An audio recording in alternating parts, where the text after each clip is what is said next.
الحمد لله رب العالمين والصلاة والسلام على سيد الأنبياء والمرسلين أما بعد.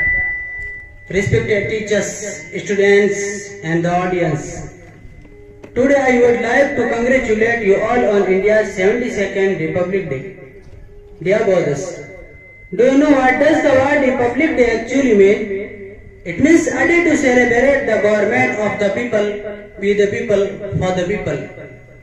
Dear brothers, as you know that our country got its freedom on August 15th, 1947 after a long and hard-fought struggle against the Britishers. In spite of being a free country, there wasn't our own law and constitution for the citizen to follow. As India was a large and multicultural nation, it was very necessary to form a constitution to maintain a good and healthy governance. Dear brothers, the constitution gives us the right to vote and fight the election.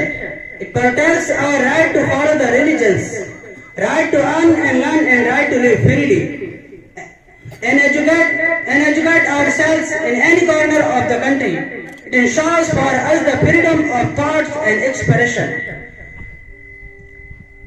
freedom of prayer and oppose, and the freedom of choice and voice. Dear audience, it is very proud to know that we the people of India have most beautiful, comprehensive and leftist constitution.